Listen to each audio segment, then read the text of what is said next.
Hey, what's up guys, Jackson here with Toasty DIY, and today we're going to be doing a unboxing and review, and of course testing of the Artilume U1. This is a laser cutter and engraver, and this is actually going to be my first experience actually running a laser cutter. I've been around them before, but I've never actually messed with the software. I've never personally laser cut or engraved anything, so I'm actually pretty excited about this. Now this laser cutter comes in a price range of, well, depending on the time of filming. I know on Amazon I saw you can get the 3-watt version with a $50 off coupon that makes it well under $100. I think it made it like 75 bucks, which is actually insane. I didn't really think they've gotten this cheap, but they're kind of like 3D printers in a way. They have a very similar concept. There even is some 3D printer combos that are also laser cutters. But basically, you have a Y, X, and Z axes depending on how fancy it is. And essentially, you put an item in there, a pre-existing item. It's not like a 3D printer where it makes it from scratch. But let's say you put something like some of this included wood in there. You can actually cut or engrave this. Now, obviously engraving takes less wattage than cutting. So if you're trying to cut, that's going to take the most watts. I believe the model we have here is the 7-watt version. You can actually get this laser cutter in multiple wattages. So I think 7 is kind of middle of the road. It goes up to 12 and all the way down to 1 watt. I'm not really sure what a 1 watt laser would actually do. It's kind of crazy to me how it translates into watts. So obviously you guys saw it in the box. I'm gonna try to go one at a time here. We got a large instruction manual. It's actually a full booklet, unlike a lot of the new stuff you get where it brings you like a website. We do have a little toolkit here. In this box, it is unlabeled. Let's actually open up. It's probably the power, yeah. So we have a tiny little power brick. Let's see how many watts we're working with. We're 24 volts at 2000 milliamp, or I guess, yeah, it'd be, what would that be? 48 watts, I believe. Am I correct? 48 watts, that feels right. So the power brick, that's very low wattage, by the way. Very low wattage for something that can laser cut. It's funny, they do give us these laser cutting glasses so that you can look at the laser safely. I don't know how strong it is, but pretty cool actually. They're like a very dark shade of green. So it's cool that they include that, safety first, right? And that's one thing I want to go ahead and get out of the way. Laser cutting, obviously whenever you're 3D printing, laser cutting, even CNCing sometimes, depending on what material you're cutting, it can put out harmful fumes. So you just want to be careful whenever you're doing something like that, and make sure you're in a well-ventilated area, especially depending on what you're cutting. If you're cutting like acrylic or heck, PVC for example, it can be pretty harmful. So it looks like in this bag, I think this is like this is our actual laser cutter end nozzle, whatever you want to call it, but I guess this is our full laser here. It looks like it does actually have a tube connection for, I assume, fumes. It might have a fume sucker built in or something. We do have a connector up top here. And then the actual laser looks really cool, I gotta say. And what's nice is that they say this thing comes like completely pre-assembled. Let's see if I can carefully get this out of here. And now we can get this box off the table. So completely assembled out of the box, which is pretty cool. There's not a lot of things that you can buy these days that aren't flat packed to save money on shipping. So even though this isn't the smaller side, I just really appreciate that I don't have to build anything today. Okay, so we're a little bit more zoomed in on the camera now. You can kind of see this little rail system here. It looks to me like it's pretty simple. Obviously laser points down and then boom, I think it's in place. Oh, we got a little set screw here. So this screw that's in here, I'm thinking is a height adjust screw. Yep, so this is like, it's kind of rudimentary, very basic. You can take this screw and adjust your height, because I don't believe that this, not super fancy. This thing doesn't move up and down on its own that I can tell so far to adjust the height, because depending on how thick or thin your material is, you're gonna need to adjust the height of the laser. So obviously, how you would do that is just by simply adjusting this, and I'm assuming that there's going to be a good guide, maybe even a depth finder, like a gauge, to be able to figure out the depth that you need to be able to laser cut your item. Now on the front of the machine here, you can see we have our little SD card. We also have, it looks like a USB in, which says roller. We have a fan connector and then a cover connector. I'm not totally, some of those might be extra accessories. Let's see what's in our tool bag here.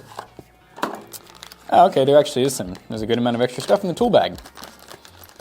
Firstly, it looks like we get a USB type B to USB A.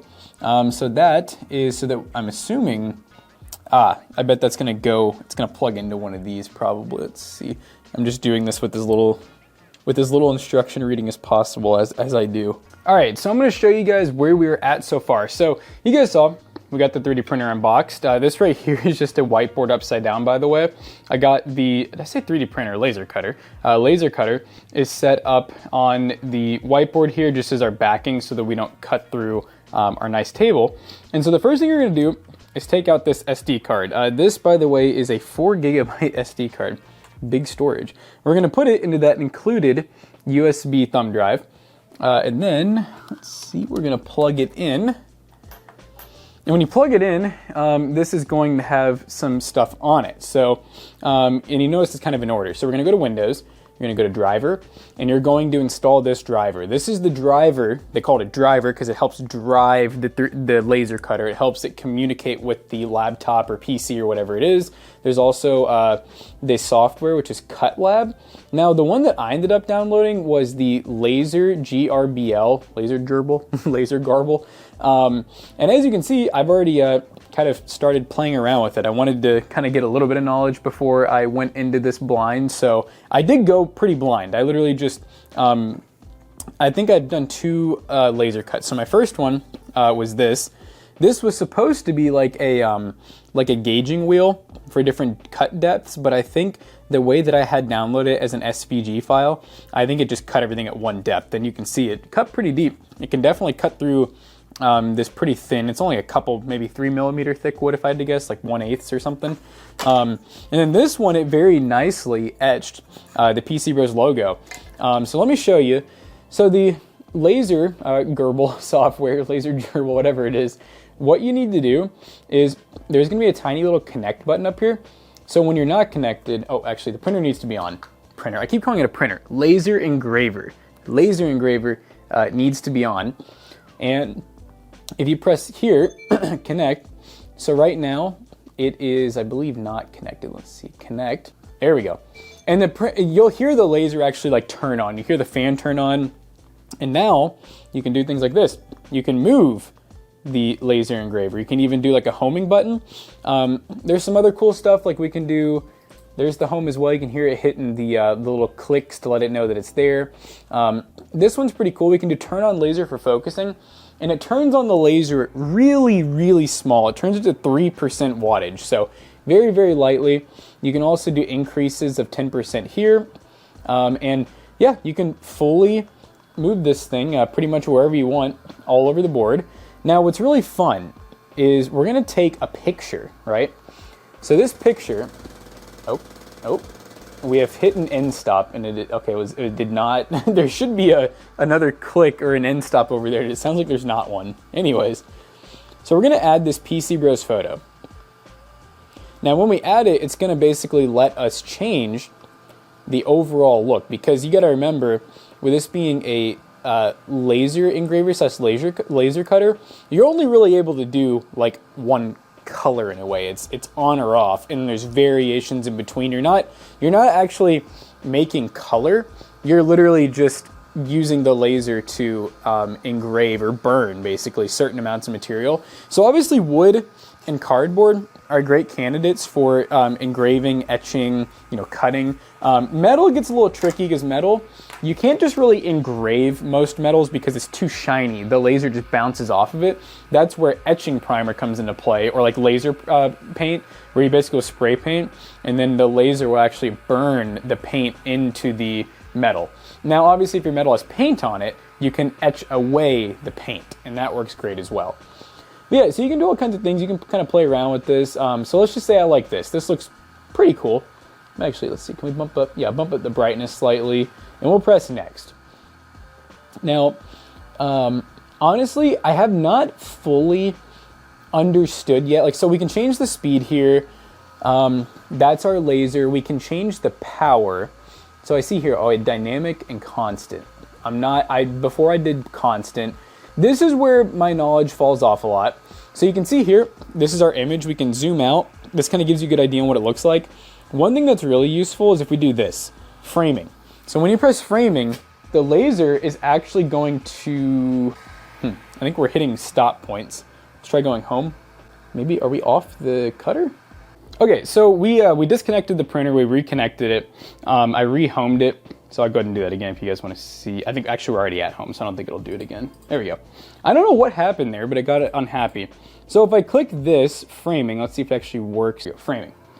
So this basically traces the max distance. And if you look, I think that is so cool. It's a live feed of where the laser is at any given point. I think that's super cool. So once again, this is direct connection with USB. Now you can print or cut straight with the TF card, but what I hate about it is you can only do one laser cut at a time, and it has to be the one thing that's on here. So each time you want to do something new, you got to unplug it, put it in here, add the file, make sure there's nothing else on it, put it back in here, press the offline engrave button, you get that one engraving. You get no options or anything that you can control like you can with this. So me personally, I would highly recommend having a laptop or a PC that you can connect it to. And now we're going to show you what actually doing a laser cut looks like. Cue it.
Now, one thing that I saw people talking about, but nobody had a tutorial on, was the Wi-Fi portion of things, because this printer claims to have Wi-Fi. So what I think you need to do is you need to actually direct connect to the printer. I think that's what people don't realize. It's not like normal Wi-Fi where you're going to connect the printer to the Wi-Fi and then you can just do it from wherever. This is like you actually have to be here for it. Okay, it says it's 1, 2, 3, 4, 5, 6, 7, 8. Let's see if it works. 1, 2, 3, 4, 5, 6, 7, 8. Who do we appreciate? Oh my God, I think that worked. If we press connect now. Ah, look at that. Let's see, can we do, let's just do graffiti. Do a little smiley face. And then let's just try one of these pieces of cardboard, I guess. So we'll see, these cardboard pieces are kind of bent. Let's see, engraving. I don't know if this is literally just, oh, it literally just starts, oh goodness. We started cutting straight into the board. So yeah, check it out. It is literally just going. It might be cutting all the way through this whiteboard right now. I have no clue. Oh gosh, man, you can smell that cardboard, dude. No, actually, I think it's engraving it, funny enough. So right now it's doing the smiling portion. This is a good time to have your glasses on. I will say, this little orange bezel does a great job of making sure that you're not burning your retinas. I think if we were looking at the laser on like the outside of it, or maybe if it was on a stronger mode, to be fair, this is not cutting. This is doing a light engraving. This is a 7-watt laser. I'm willing to bet we're using probably like, what, I don't know, 40% laser cut right now, because we're not even, 40% laser power. So it probably gets a lot brighter as you add more power to it. But isn't that crazy that from my phone there, I just drew a little, I've already kind of forgotten like what I drew. So obviously this is not the best way. What you guys see me doing right now, I know is not, I've been moving it around since it started because I did not know where the actual boundaries are going to be. I think this is going to be going up to, actually, we're going down, I don't know. Anyways, you get the idea. It works from the phone. We were able to draw and instantly start engraving, which is pretty freaking cool. Obviously, I have a lot to learn still, so that's going to be the fun part about this. But hey, the fact that I was able to make this, and I didn't even really calibrate it super hard or anything, I just made it. To calibrate it, by the way, that little orange piece right there, you literally flip that down, and all that is a depth gauge. It just shows you how far away you are. When you flip it down, it should be touching the item that you're trying to engrave or cut. And then you flip it back up so it's out of the way. That's it. You just have basically have it a few millimeters. The orange box there should be a few millimeters off the surface you're trying to engrave. It's that simple. Very easy to set up. It's cool. It does actually have Wi-Fi, which nobody else showed in their videos, so hopefully that helps some people. The app actually does work for me. I know a lot of people complain about it constantly crashing. I've had no issues yet, but I've only used it for 5 minutes to be fair. So, oh, I think we're going off the page and into the whiteboard. All right, guys, let's go ahead and wrap this video up. So guys, that's my video. I gotta say, this laser engraver is actually really cool. I was skeptical. I've had 3D printers when they kind of first came out, you know, and they were really basic. You were constantly having to calibrate stuff and they just never worked right. But I gotta say, this thing out of the box has just worked. I've had no real issues with it. The software is gonna be the biggest learning curve for me. Understanding how to, you know, do different depths and different colors and how to, you know, kind of get your positioning right of things. That's gonna be the hardest part, but so far, the fact that I've already made this from an image, I feel like that's pretty freaking good for a start. So hope you guys enjoyed this video. If you want to buy this 3D printer, I will have 3D links, affiliate links down below. I just called it a 3D printer again. I can't stop calling it a 3D printer. If you want to buy this laser engraver, links down below will be affiliate links and they will help us out. See you guys in the next one. Peace out.